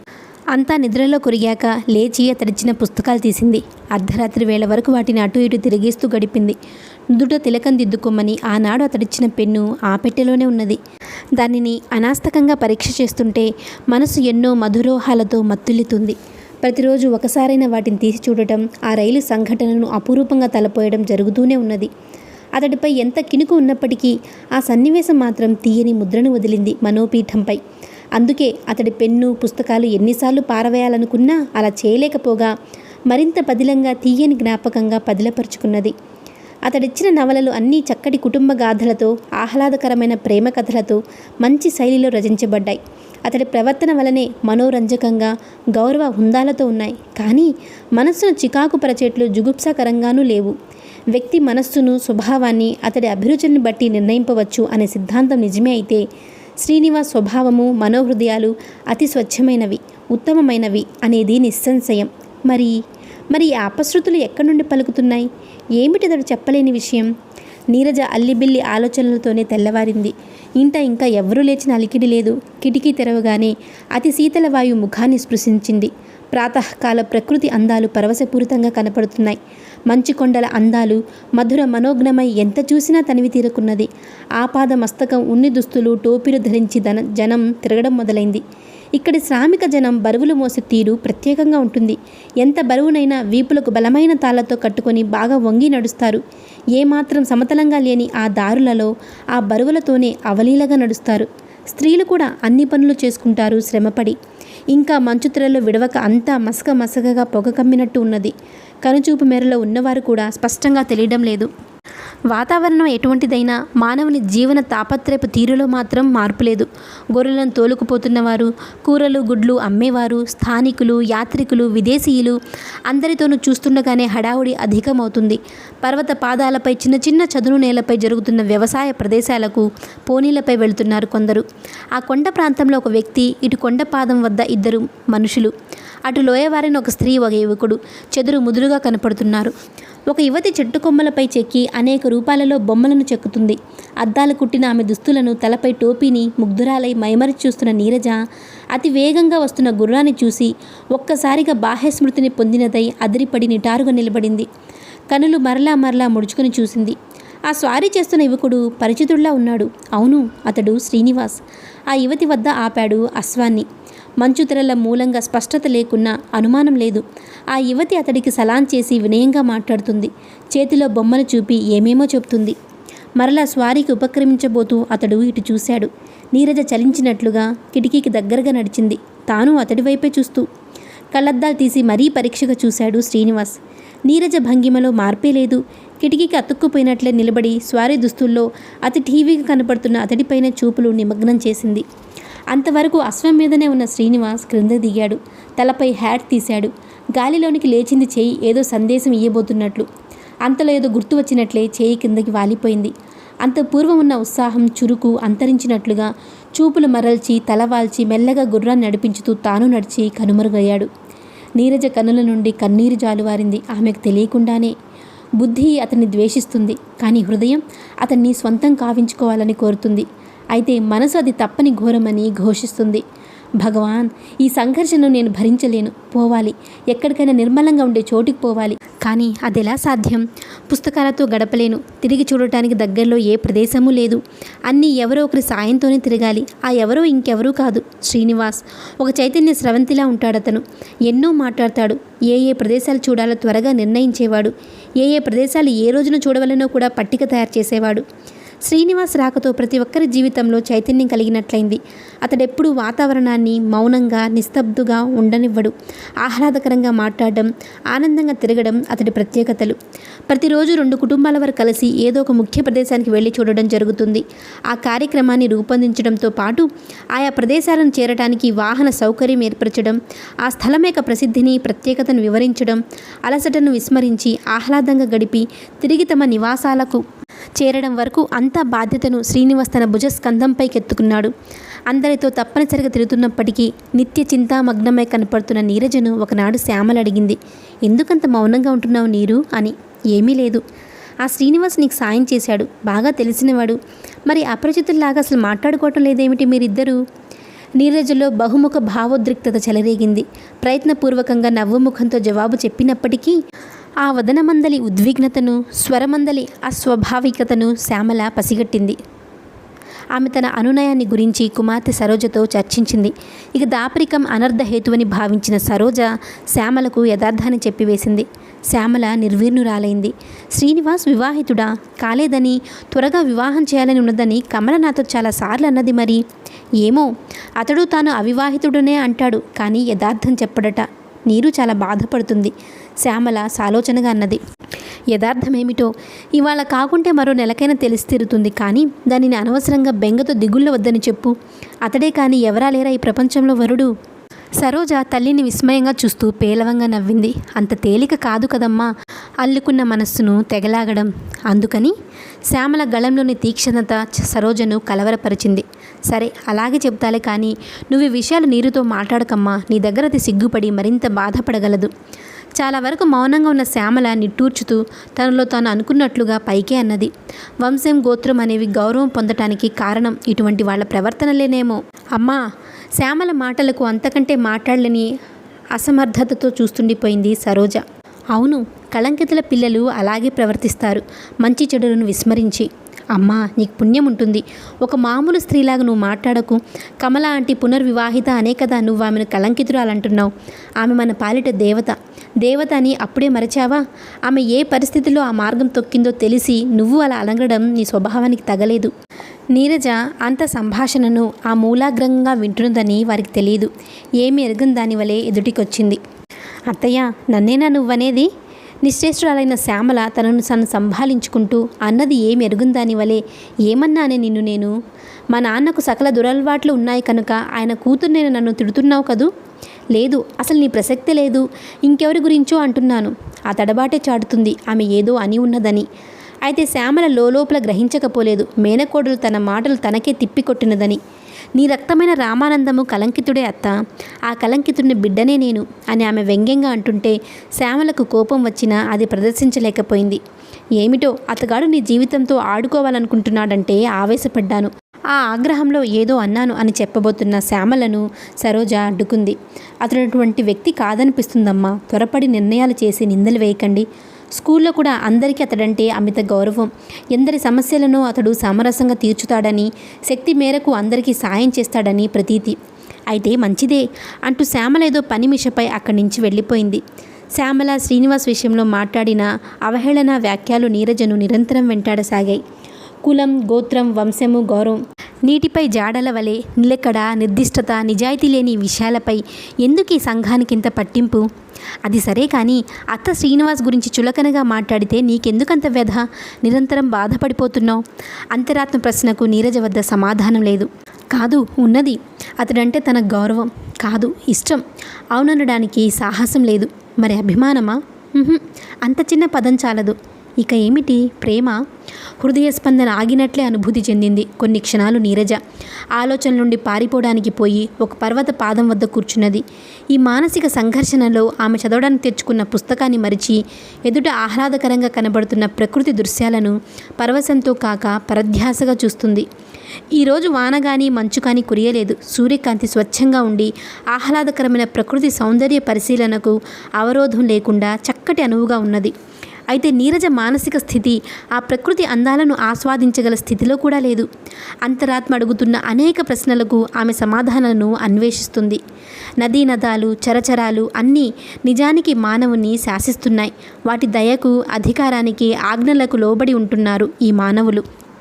ఏరులెండినా, పొంగినా, ప్రకృతి ప్రసన్నంగా ఉన్నా, విరుచుకుపడినా, వానలు కురిసినా కురియకున్నా, వృక్ష సంపద కనికరించినా లేకున్నా, మార్తాండుడు మలమల మార్చినా, నిశ్శబ్దంగా నిస్సహాయంగా అనుభవించవలసిన అల్ప మానవ ప్రాణికి ఇంత తాపత్రయం మాత్రం ఎందుకు? ఈ నిత్య సంఘర్షణలు చాలక ఎందుకింకా అసంబద్ధ నియమావళితో తనను తాను బంధించి హింసించుకుంటుంది ఈ మానవలోకం? ఆలోచనలకు అంతరాయం కలిగింది. తానున్న పర్వత పాదానికి కొంచెం అటు దిగువగా ఉన్న సమతల ప్రదేశంలో నలుగురు వ్యక్తులు కూర్చొని మాట్లాడుకుంటున్నారు. వారిలో ఒకరు శ్రీనివాస్. ఆసక్తి నిమడించింది నీరజలో. ఒక యువకుడు, ఇద్దరు యువతులు వాద ప్రతివాదాలు పలుకుతున్నారు. ఒక యువతి రోదిస్తూ మాట్లాడుతుంది. శ్రీనివాస్ ఆమెను ఓదార్పు వచనాలు వినిపించుతూ ఆ యువకునికి ఏదో బోధిస్తున్నాడు. అంతా ఇంగ్లీష్ భాషలోనే మాటలు జరుగుతున్నాయి. ఆ ముగ్గురికి సంబంధించిన ఏదో సమస్యను శ్రీనివాస్ తీర్చడానికి ప్రయత్నిస్తున్నట్లు గ్రహించింది. కలిసి కొంత దూరం జీవితం సాగించాక నువ్వు నాకు నచ్చలేదు అనడం చాలా ఘోరం విపిన్. బాబు, ఆమె గతి ఏమిటి? ఆమె తప్పేమిటి అసలు అని అడిగాడు శ్రీనివాస్. తప్పేం లేదు మిస్టర్ శ్రీనివాస్, నేను అనవసర అబాండాలు వేయడం లేదు. ఆమెను పెద్దలు నాకు పెళ్ళి అంటూ అంటగట్టారు. పెళ్లి మీద, జీవితం మీద సరైన అభిప్రాయాలు ఏర్పడని ఆ పరిపక్వత దశలోనే ఆమె అభిరుచులు వేరు, నా అభిరుచులు, అలవాట్లు వేరు. అయినా ఆమె మిమ్మల్ని వదిలిపెడతాననడం లేదే మరి? అదే స్త్రీకి పురుషునికి ఉన్న తేడా ఈ దేశంలో. అతని నుండి సమాధానం రాక శ్రీనివాస్ తానే ఇంకా చెప్పసాగాడు. చూడు విపిన్ బాబు, ఆమె గారెలా ఏడుస్తున్నారు. మీ తల్లిదండ్రులు మీ ఇష్టాన్ని అభిష్టాన్ని గుర్తింపక చేసిన పెళ్ళి అయితే మరి ఆ తల్లిదండ్రులకు మీరు విధించబోతున్న శిక్ష ఏమిటి? ఈ భార్యని వదిలినట్టే మీ తల్లిదండ్రులను వదిలిపెట్టగలరా? బంధం తెంచుకోగలరా? విపిన్ బాబు కలవరపాటుతో చూశాడు. అదెలాగా, అంతెందుకు అన్నాడు తడబాటుగా. ఎందుకేమిటి? తల్లిదండ్రులను వదులుకోలేరు, భార్యను వదిలిపెట్టగలరు. ఏం న్యాయం? ఆమె తల్లిదండ్రులు ఆమె ఇష్టాలు గమనించకనే చేశారు పెళ్లి. అందరూ చేసిన దానికి నేడు మీరు చేయబోయేదానికి ఫలితం అనుభవించాల్సిన వ్యక్తి ఒక్కరే. భార్య అనబడే ముద్ర వేయించుకున్న ఫలితం. అవునా? మాట్లాడండి విపిన్ బాబు. మరొకతే మిమ్మల్ని వివాహం ఆడడానికి వచ్చినంత తెగువగా చొరవగా పురుషుడెవడు మీ మొదటి భార్యను ముందుకు వచ్చి వివాహం ఆడడు. అన్ని విధాల ఆడదానినే ఏడవమంటుంది మన వ్యవస్థ. ఛీ! రెండవ యువతికి ఇదంతా అసహనంగా ఉన్నట్టు చికాకును ప్రదర్శించింది. ఏమిటి గోలంతా? పద విపిన్, మన ఇష్టం మనది. ఆమె ప్రోత్సాహకరమైన మాటలతో విపిన్ లేచి నిలబడ్డాడు పోవడానికి. అతడిని శ్రీనివాస్ కన్నులతోనే ఆపుచేశాడు. లాంఛన ప్రయాణికి కాదు మనం ఇక్కడికి వచ్చింది. కూర్చో విపిన్ అని ఆజ్ఞాపించాడు. విపిన్ అసహాయుడైనట్లు చూస్తుండగా ఆ యువతి చురుచులాడే చూపులతో శ్రీనివాస్ వైపు తిరిగింది. మిస్టర్ శ్రీనివాస్, మీరెవరు అసలు మా విషయంలో జోక్యం కలగజేసుకోవడానికి అన్నది శివంగిలా గాండ్రించుతూ. శ్రీనివాస్ మరొక వైపు తిరిగి కూర్చున్నాడు. విపిన్, నేను మాట్లాడేది నీతోనూ, నీ భార్యతోనూ మాత్రమే. ఈ అలక్ష్యాన్ని అవమానాన్ని సహించలేని ఆ స్త్రీ విపిన్పై తారాస్థాయిలో అరిచింది. ఏం విపిన్, నన్ను అందరి చేత అవమానించడానికి ఇక్కడికి తీసుకొచ్చావా? విపిన్ కోపంతో అన్నాడు. మిస్టర్ శ్రీనివాస్, జహీదాయే ఇక నాకు భార్య. మీరు ఆమెను నిర్లక్ష్యం చేయరాదు. శ్రీనివాస్లో ఓపిక నశించినట్లు అతడి ముఖ కవలికలే ప్రకటించుతున్నాయి. పల్ల బిగువున అన్నాడు. మీ సంబంధాలను నాకు చెప్పకు మిస్టర్ విపిన్. మీరు ఒక పేరెన్నిక కన్న సంస్థలో భావి పౌరులను తీర్చిదిద్దే ఉపాధ్యాయ పదవిలో ఉన్నారు. మీ నడవడి చరిత్ర స్వచ్ఛ స్ఫటికంలా లేనప్పుడు మీరు మరొకరికి బోధించగల ఆదేశించగల గౌరవాన్ని కోల్పోతారు. అంటే నా ఉద్యోగం తీసివేస్తారా? అది మీరే నిర్ణయించుకోవాలి. మీకు ఇంకా నేను అవకాశం ఇస్తున్నాను. మీ భార్య విద్యా విహీనురాలనేదే మీ అసంతృప్తి అయితే ఆమెకు చదువు నేర్పడం కష్టమేమీ కాదే. లక్ష్మిని చదివించు. ఇప్పుడా? విపిన్తో పాటు అతడి ప్రియురాలు ఆశ్చర్యం వెలిబుచ్చింది. అవును, ఏం? విపిన్ పెదవి విరుస్తూ అడ్డంగా తల ఊపాడు, అనంగీకారం సూచికంగా. జహిద ఉగ్ర స్వరూపం దాల్చింది. ఇష్టం అనేది వ్యక్తిగత విషయం. మీరెన్ని చెప్పినా ఆయన మనసు మారదు. శ్రీనివాస్ ఆమె వైపు చూడను కూడా చూడలేదు. నువ్వు మాట్లాడు విపిన్ అన్నాడు కర్కశ స్వరాన. చూసావా, మళ్ళీ నా లెక్కలేదంటూ నన్ను అవమానిస్తున్నాడు. పద విపిన్, అతడితో మనకేం పని? అంతగా అయితే మన ఉద్యోగాలు తీసేస్తాడు అంతే. జహిదా విపిన్ చేయి పట్టి లేవదీయడానికి ప్రయత్నిస్తుంది. అంతవరకు మాటి మాటి కన్నులు తుడుచుకుంటూ నిలిచిన లక్ష్మి నిరసనగా చీత్కరించింది. పోనీయండి శ్రీనివాస్ బాబు, ఇక ఈ కఠినులను ఇంకా బ్రతిమిలాడి మీ ఆత్మగౌరవాన్ని కించపరుచుకోకండి. నన్ను ఇంతగా తృణీకరించుతున్న ఇతడు వద్దు నాకు. సాటి ఆడదాని భర్తను అపహరించి ఉంపుడు గత్తెగా మారుతున్న ఈ అల్పురాలి వల్ల విద్య అవమానింపబడింది. స్త్రీ జాతి తలవాల్చుకుంది. నాకంటే అధికురాలు కాదామా? అది నామమాత్రం చదువు అంతే. నేను నా బ్రతుకు బ్రతగలను ఒంటరిగా, లేదా చస్తాను అంతేగా. అయితే కాగితం మీద రాసే ఆ మాట విపిన్ ఉత్సాహంగా అడిగాడు. ఏ మాట? ఒంటరిగా బ్రతకగలనని, నన్ను వదిలిపెడతానని. సమాధానం బాణంలా శ్రీనివాస్ నుండి వచ్చింది. ఇవ్వదు. విడాకులు ఎంతమాత్రం ఇవ్వదు. లక్ష్మి, నీకు నేనున్నానమ్మా. ఏకాకిని అనుకొని నీరసపడకు. మా అమ్మ నిన్ను కన్న తల్లిలా ఆదరిస్తుంది. విపిన్, మీరిద్దరు రేపే మీ రాజీనామా పత్రాలు అందజేయండి. విపిన్ జహిదాల ముఖాలు రౌద్రంగా మారిపోయాయి. ఈ మాత్రం ఉద్యోగాలు దొరక్కపోవు మాకు. మీ అమ్మ చరిత్ర మాకు తెలీదా? తగుదునమ్మా అని మాట్లాడుతున్నావు. శ్రీనివాస్ నిదానాన్ని వీడలేదు. అపసవ్యంగా ప్రవర్తించే వాళ్ళ అపభ్రంశపు మాటలు పట్టించుకొని నేను. అర్ధాంగికి విలువివ్వని వాళ్ళు అమ్మకు మాత్రమేం గౌరవం ఇవ్వగలరు? పదలక్ష్మి, ఇది నీ జీవితంలో ఒక స్వప్నంలా మర్చిపోవడానికి ప్రయత్నించు. ఉగ్రులైన జహిదా విపిన్లు వేగంగా వెళ్ళిపోయారు. శ్రీనివాస్ బోరున విలపించుతున్న లక్ష్మిని సానుభూతిగా చూశాడు. ఏడుపు ఏ సమస్యకు పరిష్కారం కాదు లక్ష్మి గారు అన్నాడు. నాకిక మిగిలినది అదే కదా. ఏ ముఖంతో మీ ఇంట ఉండను? మీ అమ్మగారు ఏమంటారు? శ్రీనివాస్ బింకంగా సగర్వంగా చిరుహాసం చేశాడు. మా అమ్మ దేవత. ఆమె జీవితమే ఒక కన్నీటి గాథ. అందుకే ఆమెకు అందరి కష్టసుఖాలు తెలుసు. కష్టంలో ఉన్న వారిపై సానుభూతి సహాయాలు అందించడం తెలుసు. లక్ష్మి రోదనాగింది. కానీ ఎటూ నిర్ణయించుకోలేని సంశయాత్మకమైన చూపులతో నిలిచిపోయింది. శ్రీనివాస్ వదనం స్వరం గంభీరంగా మారిపోయాయి. లక్ష్మి, మీ మనసులో ప్రస్తుతం విరక్తి నిరాశ పేరుకున్నాయి. అందుకే మీకు మా అమ్మగారి విషయం తప్పనిసరిగా చెప్తున్నాను. లేకుంటే ఆ దేవత గురించి ఎవరితోనూ చర్చించడం జరగలేదు. సమక్షంలోనున్న లక్ష్మి విస్మయంగా చూస్తుంటే పరోక్షంగా వింటున్న నీరజ చకితురాలై శ్రద్ధగా వినసాగింది. మా అమ్మగారు బాల్య వితంతువు. ఆమె సాహసించి ఇల్లు వదిలి సమాజ నియమాలను అతిక్రమించి జీవితానికి ఒక అర్థం ఏర్పరచుకున్నారు. ఒకసారి మేము బెంగళూరులో ఉండగా మా అమ్మగారి సోదరుడు ఒకనాడు బజార్లో కనిపించాడు. అంతవరకు నాకు మా అమ్మగారి జీవితం కానీ ఆమె తన వారంటూ ఉన్నారని కానీ తెలియదు. అప్పుడు నాకు 16 ఏళ్ళు. నన్ను ఇంటర్మీడియట్లో చేర్పించడానికి కాను అవసరమైన దుస్తులు వగైరా కొంటున్న అమ్మ హఠాత్తుగా ఆశ్చర్యంగా నిలబడిపోయింది ఒక వ్యక్తిని చూసి. అన్నయ్య అంటూ ఆప్యాయంగా సమీపించింది. నాన్నగారు నేను విస్మయంగా చూస్తున్నాం. అతడు అమ్మను నీచ వస్తువును చూసినట్లు చూశాడు. నువ్వు చచ్చావని చెప్పి కర్మకాండలు కూడా చేసేశాం. ఛీ, జనాన్ని అలాగే అనుకొని అక్కడికి రాకు, ఇక పో. నన్ను అన్నయ్య అనడానికి నీకెన్ని గుండెలే, సిగ్గుతో చావక అంటూ అక్కడి నుంచి వెళ్ళిపోతున్న అతడిని అమ్మ వదలలేదు. కన్నీళ్లతో ఏదో ప్రాధేయపడుతున్న ఆమెను అతడు పురుగును విదిలించినట్లు విదిలించుతుంటే నాన్నగారు కలుగజేసుకున్నారు. ఉంపుడు గత్తెతో విహారార్థం వచ్చిన నడివయసు యువకుడు పాపం. పోనీ అటువంటి వాణ్ణి అన్నా అని అపవిత్రవు కావుకు పద కమల. అతడు సిగ్గు చెందకపోగా మరింత క్రూరంగా చూస్తూ అన్నాడు. నేను మగవాడిని, ఎందరితోనైనా తిరుగుతాను. ఛీ, భర్త చేస్తే మరొకడితో మాటలు తిన్నగరాని అన్నయ్య. ఆయన నేను వివాహం చేసుకున్నాను. ఇదిగో మా అబ్బాయి. భార్య కన్ను కప్పి తిరిగే నువ్వు ఒక మనిషివా? డబ్బు కోసం చెల్లెల్ని రోగిష్టివాడి కట్టబెట్టిన నువ్వు ఒక మగాడివేనా? ఛీ, నీకు నీలాంటి వాళ్ళ కర్మకాండ జరిగిన నాడే ఈ సమాజం గౌరవం పొందుతుంది.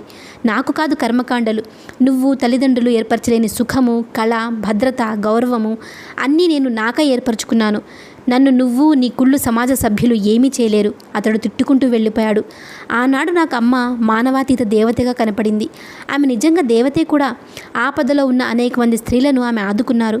వారికి ఆత్మగౌరవము, ఆత్మస్థైర్యం నేర్పి బ్రతుకులకు దారి చూపడమే ఆమె జీవిత ధ్యేయం. అందుకే నేను మిమ్మల్ని ధైర్యంగా రమ్మంటున్నాను ఇంటికి. దుఃఖాన్ని మరిచి ఆశ్చర్య విస్పారిత నేత్రాలతో వింటున్న లక్ష్మి 2 చేతులు జోడించి పలికింది. అంత గొప్ప మనసుగల తల్లి బిడ్డ గనుకనే మీరు ఇంత విశాల సంస్కార హృదయము ప్రవర్తన పొందగలిగారు శ్రీనివాస్ బాబు అని. పొగడ్తవద్దు. ఆమెగారి వలనే ఆపద సమయంలో ధైర్యాన్ని విడనాడక స్వయం శక్తితో నిలబడడానికి ప్రయత్నం అవసరం. అదృష్టం దురదృష్టం అని స్తబ్దుగా ఉండిపోరాదు. నిజం ఎదుట మనిషి విలువ తెలియక కించపరిచే నా భర్త మానవాధముడు. అతడి ప్రోత్సహిస్తున్న ఆ స్త్రీ ఆడజాతికే చీడపురుగు. అటువంటి అలుపుల కోసం ఏడ్చి నా జీవితాన్ని మంటపెట్టను. మీ అమ్మగారి శుశ్రూషలో మనిషిగా నిలబడి మున్ముందు జీవితంలో నా వంటి అభాగ్యులను నేను ఉద్ధరించడానికి ప్రయత్నిస్తాను. గుడ్, మరి నడవండి, ఇప్పటికే ఆలస్యమైంది. లక్ష్మితో శ్రీనివాస్ నడిచి కనుమరుగయ్యాడు. ఆద్యంతం గమనించిన నీరజ మనస్సు అయోమయంగా మారిపోయింది. ఒకసారి అతడు అందరాని అత్యున్నత సంస్కార శిఖరాగ్రాన ఆసీనుడైన అపురూప వ్యక్తిగా కనపడతాడు. మరొకసారి అతి మామూలు మనిషిగా అనిపించుతాడు. ఏమిటి భిన్న స్వరూపాలు? సరోజ అన్నట్లుగానే నిజంగానే తాను అతడిని అపార్థం చేసుకుంటుందా? ఈనాడు లక్ష్మికి తన ఇంట ఆశ్రయం కల్పించడంలో శ్రీనివాస్కు స్వార్థమేమైనా ఉన్నదా? అంతా సంఘసేవని నమ్మవచ్చా? శ్రీనివాస్ ఆశ్రమం ఇవ్వకుంటే లక్ష్మి ఏమయ్యేది? ఎక్కడికి వెళ్ళేది? ఆనాడు రైలు ప్రయాణంలో శ్రీనివాస్ తనకు అండగా నిలిచి ఉండకపోతే తానేమయ్యేది? సరైన అండ ఆశ్రయము దొరకని వారే కదా బజార్ల పాలయ్యేది. అబ్బా, ఆ తలంపే జుగుప్సాకరంగా నిలువున కంపింపజేసేట్లుగా ఉన్నది. ఆశ్రయమా, అండ, ఏమిటిది? నేనే ఇలా ఆలోచిస్తున్నాను. అదిరిపడినట్లే అయింది అంతరంగం. స్త్రీ పురుషునికి ఏ విధంగానూ తీసిపోని సబల అని వాదించే తాను కూడా ఇలా ఆలోచిస్తుందా? స్త్రీకి పురుషునికి అండ ఆశ్రయము తప్పనిసరా? అంతరంగం విరగబడి నవ్వి హేళనగా అన్నది. అవునే నీరజ, ముమ్మాటికి అవును. శారీరక అబలత్వాన్ని స్త్రీ జయించలేనంత కాలం ఆమెకు పురుష సహాయత ఏదో విధంగా ఎప్పుడో ఒకప్పుడు అవసరమే. సబలగా నిలబడలేకనే కదా శ్రీనివాస్ సాయాన్ని అంగీకరించావు. నీకై నీవు ఒంటరిగా నిలవలేకనే కదా అత్త సరోజలో ఆశ్రయంలో చేరావు. ప్రశ్నలపై ప్రశ్న కురిపించుతున్న తన అంతరాత్మకు తానే జడిసినట్లుగా నిలువునా కంపించిపోయింది నీరజ. నిష్ఠూరంగా శబ్దిస్తుంది నిజం. చేదుగా అనిపిస్తుంది యథార్థం. ఎలా అనిపించినా అదే చెక్కు చెదరని సత్యం. సహజ సిద్ధమైన కోమలత్వమే స్త్రీని అడుగడుగున ఆలోచించమంటుంది. ఆ కోమల సరళత్వాలే అనాదిగా పురుష స్వామ్యానికి పునాదులు వేసి నేటి వరకు నిరాఘాటంగా పురుషుని ఏలుబడిని కొనసాగించుతున్నాయి. స్త్రీ పురుషులు సమానమే, స్త్రీ అబల కాదు అనే నినాదంగానే ఉండిపోవడానికి నిజ కారణం ఇదే. ఆమె అబలత్వానికి తోడే నిలబడ్డానికి బలవంతుడైన పురుషుని ఆవలంబనగా చేసుకుంటుంది స్త్రీ. ఆ ఆవలంబనే వివాహ సంబంధం. కానీ ఈ వివాహ బంధం కూడా మోసగించిన దురదృష్టవంతురాల మాట ఏమిటి? అండగా నిలవలసిన వ్యక్తే అలుసు చేసి ఆమెను బాధించాడు. ఒక్కోసారి చంపివేయడం కూడా జరుగుతుంది. వివాహ వ్యవస్థలోని పవిత్ర పరమార్థం అవహేళన అపజయాల పాలు కావడానికి కారణాలు ధనదాహం, పరస్త్రీ వ్యామోహం, ఇతర స్త్రీ ప్రమేయమును. ఇవి మనిషిలోని మానవత్వానికి సంబంధించిన విషయాలు. వ్యక్తి అంతర్గత సంస్కారాన్ని బట్టి అతడి మానసిక ప్రవృత్తి యొక్క ఉచ్చ నీచత్వాలు ఉంటాయి. కానీ అవి ఏ హేతువాదానికి అందవు, మరి ఏ తర్కవాదాలకు లొంగవు. అందుకే ఏళ్ల తరబడి స్త్రీ చేస్తున్న నినాదాలు పస లేకుండా పోతున్నాయి. పైగా ఆనాటికానాడు ఆమె విషయంలో అన్యాయాలు జరుగుతున్నాయి. ఆమె పట్ల అవహేళనలు అధికమవుతున్నాయి. ఆమెపై అత్యాచారాలు, అవమానాలు మితిమీరుతున్నాయి. ఇందుకేమిటి పరిష్కారం? ప్రతి పురుషుడు మానసికంగా ఉన్నతుడు కావాలి, ఉత్తమ సంస్కార పూరితుడు కావాలి. ఆలోచనలకు అంతరాయం కలిగింది. సరోజ కంఠం విని ఉలికిపాటుతో చూసింది నీరజ. నువ్వు ఉదయం 11 గంటలకు ఇంట్లో నుంచి వచ్చావట కదా, ఇప్పుడు 4 అవుతుంది చూడు. అమ్మ కంగారు పడుతుంది. చిరుకోపంతో అంటుంది సరోజ అల్లంత దూరాన నిలిచి. ఎగుడు దిగుడు దారిని నడిచి వచ్చిన ఆయాసంతో రొప్పుతుంది. నీరజ అపరాధి వలె సిగ్గుపడుతూ ఒక్క పరుగున వచ్చింది ఆ కొండవాలి మీద నుంచి కిందకి. జాగ్రత్త, పడతావు. లేదు కానీ అంటూ వచ్చి సరోజ చేయి పట్టుకుంది. ఇద్దరు నడుస్తూనే మెల్లగా మాట్లాడుకుంటున్నారు. నువ్వు స్కూల్ నుంచి వచ్చి ఎంతసేపు అయింది? ఇప్పుడే అరగంట క్రితం వస్తుండగానే అమ్మ నీ గురించి చెప్పింది. ఇలా వచ్చాను, కిషోర్ వెంటపడ్డా కానీ వద్దన్నాను, నడవలేడని. ఏమిటో ఆలోచిస్తూ ఉండిపోయాను సరు. స్కూల్ నుంచి వచ్చి కిషోర్ నిన్నే వెతుక్కుంటాడు. అలసిపోయే వచ్చే నేను వాడితో మాట్లాడలేను, ఆడను లేను. నువ్వు కూడా నిర్లక్ష్యం చేస్తే వాడు ఏ చెడు స్నేహాల్లో మరిగి పాడైపోతాడని నా భయం. వాడిని మన సంఘం కుళ్ళు అంటని ఉత్తముడిలా పెంచాలని నా కోరిక. మనం పెంచిన పెంపకం ఒక్కటే వాడిని తీర్చిదిద్దుతుందా? స్కూలు, స్నేహితుల ప్రభావం ఏమవుతుంది? అన్నిటినీ మించినదే తల్లి పెంపకం. తల్లి నడవడి, తల్లి శీలము బిడ్డ ప్రవర్తనను ప్రభావితం చేస్తాయి. పురుషుడెవరే వెరిదానా? అమ్మ వడిలో మైనబ్బొమ్మే కదా నెమ్మదిగా పురుషత్వం సిద్ధించుకునేది. ఈ మైనబ్బొమ్మను అమ్మ తీర్చిదిద్దడంలోనే కుసంస్కారమో ఉత్తమ సంస్కారమో అలవరుచుకుంటాడు. శివాజీ, గాంధీ వంటి మహాత్ములందరిపైన తల్లి ప్రభావం ఉన్నది. మరి స్త్రీలలో చెడ్డవాళ్ళుంటే చెడు వృద్ధి చెందుతుంది. అందుకేగా సమాజంలో ఇంత కుళ్ళు, అవినీతిని అమ్మ మనసు ఇంత నీతిగా క్రమశిక్షణతో పెంచింది. అందుకే మన కష్టాలలో కూడా మనం ఇంత ధైర్యంగా నీతిమంతులుగా నిలబడ్డాం. కానీ శకుంతల మామ ఇంట్లో పరిసరాల్లో అంతా అవినీతినే ఆవిడ వృద్ధి చేస్తుందనడంలో సందేహం లేదు. శ్రీనివాస్ చూడు, ఆ తల్లి కమల ఒక్కరే కాదు, మనమందరం గర్వించాలి ఆయన చూసి. మాట్లాడవే నీరు. ఏం లేదు, వింటున్నాను. నీరు, శ్రీనివాస్ నీ విషయంలో ఎందుకు ఇలా ప్రవర్తించాడా అనేదే నాకు అర్థం కాని విషయం. ఎప్పుడూ అదే మనసులో ఉంచుకొని అతడిని జాగ్రత్తగా పరిశీలిస్తూ వస్తున్నాను. ఔన్నత్యానికి అతడు ప్రత్యక్ష వ్యాఖ్యానం. చివాలున తలెత్తింది నీరజ. ఎలా చెప్పగలవు అని. కొద్దిసేపు తటపటాయించి చివరికి చెప్పింది సరోజ. మనం ఇక్కడికి వచ్చిన కొత్తలో ఈ ఉద్యోగం వద్దు, ఏమి వద్దు, ప్రపంచ ముఖం చూడకుండా నా గదిలో నేను ఉండిపోవాలేమో అని అనుకున్నాను. ఏం నాకు చెప్పలేదే? అవును, స్కూల్లో ఒకతను, నేను వెళ్లే దారిలో ఒకడు నాతో స్నేహం చేయాలని మహా ప్రయత్నించారు. నీకు చెప్తే ఇంకా మగజాతి మీద ద్వేషం పెంచుకుంటావని చెప్పలేదు. అమ్మకు చెప్పలేదు, బాధపడుతుందని. ఇంతకు పీడ ఎలా విరగడైంది? శ్రీనివాస్ వల్ల.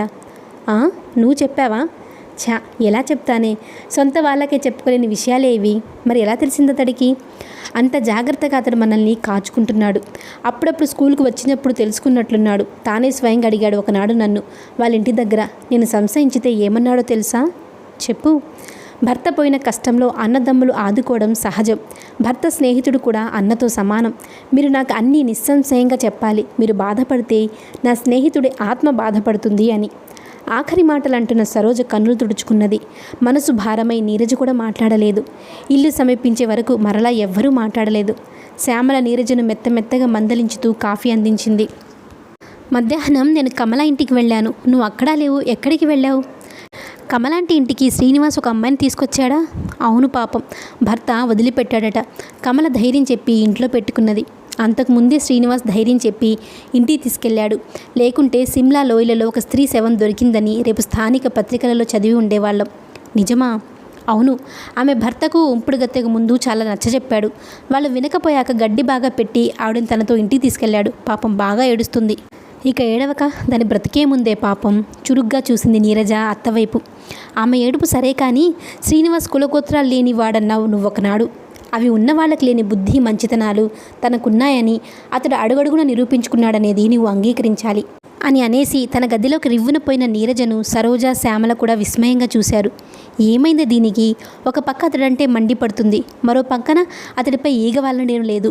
అతగాడేదో తన వాడైనట్టు. సమాధానం చెప్పలేని సరోజ గంభీరంగా ఉండిపోయింది. కిషోర్, సరోజ స్కూల్కి వెళ్ళగానే నీరజ్ కూడా ఎక్కడికో వెళ్లే సన్నాహంలో ఉండడం గమనించిన శ్యామల నిలదీసి అడిగింది. ఏమిటి నీరు, రోజు ఎక్కడికి పోతున్నట్టు నువ్వు? అతను నిలువున చూసిందే కానీ సమాధానం లేదు.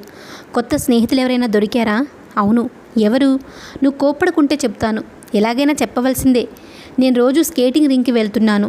నేర్చుకుంటున్నావా స్కేటింగ్? లేదు, సరదాగా చూస్తున్నాను. అక్కడికి తరచుగా వచ్చే ఒక కుటుంబంతో పరిచయమైంది. అయితే ఎవరు వాళ్ళు? సెలవులు గడపడానికి సరదాగా వచ్చారట. వాళ్ళు మన ఆంధ్రులే. అనాథాశ్రమం నడుపుతున్నారట. నేను అక్కడ ఉద్యోగానికి వెళ్ళిపోతాను కొద్ది రోజులలో. శ్యామల ఏ అభిప్రాయమూ తెలుపక నీరజను కన్నార్పక చూడసాగింది. మాట్లాడవేమత్తయ్యా? నువ్వన్నీ నీకు నువ్వే నిర్ణయాలు చేసుకుని పరిచయాలు పెంచుకుని గొప్పదానమైపోతున్నావు. ఇక నేనేం మాట్లాడాలి? నీ కోపం వచ్చే మాటే కానీ. ఆగు, నా కోపం వస్తుందని తెలిసి ఎందుకు ఇలాంటి నిర్ణయాలు తీసుకుంటున్నావు? మాట్లాడవే. నువ్వు నాకు బరువు నేను ఎప్పుడైనా అన్నానా? నిన్ను వదిలి నేను, నన్ను వదిలి నువ్వు బ్రతకగలమా? అవునులే, ఎంత పెంచినా నేను మీ అమ్మని కానుగా, అత్తను మాత్రమే. అటు తిరిగి ధారాపాతంగా వర్షిస్తున్న కనులను అదే పనిగా ఒత్తుకోసాగింది శ్యామల. మెల్లగా లేచి అత్తకు అభిముఖంగా చేరువుగా తలవాల్చి తప్పు చేసిన దానిలా నిలిచి మంద్రస్వరాన వివరణ ప్రారంభించింది నీరజ. నువ్వు మనస్ఫూర్తిగా అనుమతించే వరకు వెళ్ళంలే అత్తయ్యా. కానీ ఒక విషయం ఆలోచించు. తరానికి మధ్య జీవన దృక్పథపు ఆలోచనలో చాలా అంతరం ఉండి తీరుతుంది.